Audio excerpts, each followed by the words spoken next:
Hello friends, welcome back to Jaipur kitchen. ఈరోజు ఒక special recipe అండి, బ్రెడ్ పుడింగ్. దీని టేస్ట్ అయితే చాలా బాగుంటుంది. పిల్లలు అయితే భలే ఇష్టంగా తింటారండి. మరి ఖచ్చితంగా మీరు ఇటువంటి డిఫరెంట్ ఫుడ్స్ కూడా పిల్లలకి చేసి పెట్టండి. మరి దీన్ని పర్ఫెక్ట్గా ఎలా తయారు చేసుకోవాలో చూపిస్తాను పదండి. ముందుగా ఒక 3 టేబుల్ స్పూన్ షుగర్ వేసుకొని 1 స్పూన్ అంత వాటర్ వేసుకొని కలుపుకుంటూ షుగర్ కరిగేటట్లుగా ఫ్లేమ్ని సిమ్లో పెట్టుకొని దగ్గరుండి కలుపుతూ షుగర్ని కరిగించుకోవాలండి. ఇది కొంచెం కలర్ వచ్చి క్యారమిల్ లాగా అయితే ప్రిపేర్ అవుతుంది. ఇలా కలర్ వచ్చిన తర్వాత, గోల్డెన్ కలర్ వచ్చిన తర్వాత మనం ఏ బౌల్లో అయితే ఈ పుడింగ్ని తయారు చేసుకోవాలనుకుంటున్నామో ఆ బౌల్లో వేసి వేడిగా ఉన్నప్పుడే ఇలా స్ప్రెడ్ చేసుకోవాలి, లేదంటే అది గట్టిగా అయిపోతుంది. అలా స్ప్రెడ్ చేసుకొని పక్కన పెట్టుకున్న తర్వాత ఇక్కడ నేను 6 bread slices, 1/4 cup sugar, 3 eggs, అలాగే 2.5 గిద్దల వరకు మిల్క్ తీసుకున్నానండి. వీటిని ముక్కలుగా బ్రెడ్ స్లైసెస్ని మిక్సీ జార్లో వేసుకొని మనం ముందుగా తీసుకున్న షుగర్ని అలాగే మిల్క్ని కూడా యాడ్ చేసుకోవాలి. ఇప్పుడు ఈ 3 ఎగ్స్ని కూడా బ్రేక్ చేసుకొని వేసుకున్న తర్వాత 1 స్పూన్ వెనిలా ఎసెన్స్ని వేసుకోవాలండి. వెనిలా ఎసెన్స్ మీ దగ్గర లేకపోతే 2 యాలకుల్ని దంచి కూడా వేసుకోవచ్చు. ఇప్పుడు దీన్ని ఒకే డైరెక్షన్లో 1 నిమిషం పాటు మిక్సీ పట్టుకోవాలి. ఇలా మిక్సీ పట్టుకున్న తర్వాత కొంచెం క్రీమీగా వస్తుంది. ఇప్పుడు మనం ముందుగానే ప్రిపేర్ చేసుకున్న ఈ క్యారమిల్లో ఈ బౌల్లో ఈ మిశ్రమాన్ని అయితే యాడ్ చేసుకోవాలి.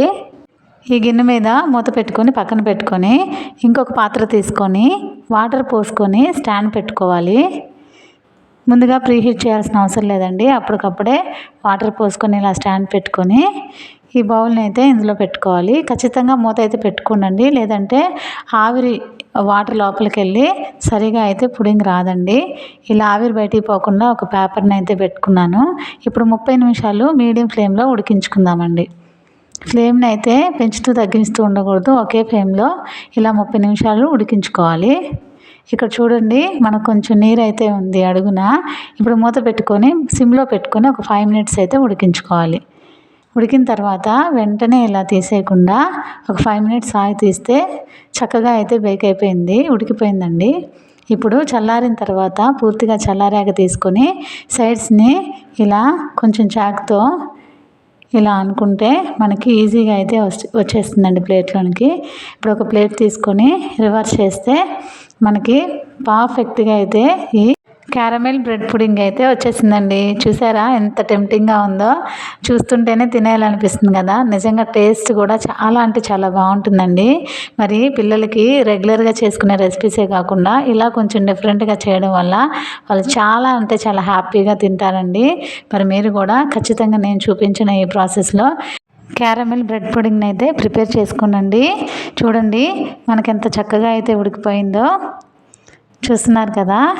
ఇది చూడటానికి జున్నులాగే ఉంటుందండి, అలాగే టేస్ట్ కూడా జున్ను తిన్నట్లే ఉంటుంది. టేస్ట్ కూడా చాలా అంటే చాలా బాగుంటుందండి. ఒక్కసారి మీరు తిన్నారంటే ఇంకా ఆపరండి, మళ్ళా తింటూనే ఉంటారు. పిల్లలైతే ఒకేసారి తినేస్తారు, అంత బాగుంటుందండి. మరి మీరు కూడా ఈ టేస్టీ క్యారమెల్ బ్రెడ్ పుడింగ్ని ఖచ్చితంగా ఇంట్లో ప్రిపేర్ చేయండి. మీకు ఎలా వచ్చిందో కామెంట్ చేయండి. ఈ వీడియో నచ్చితే లైక్ చేసి మన ఛానల్ని సబ్స్క్రైబ్ చేసుకొని సపోర్ట్ చేయండి. మళ్ళీ నెక్స్ట్ వీడియోలో కలుద్దాం. అంతవరకు బాయ్.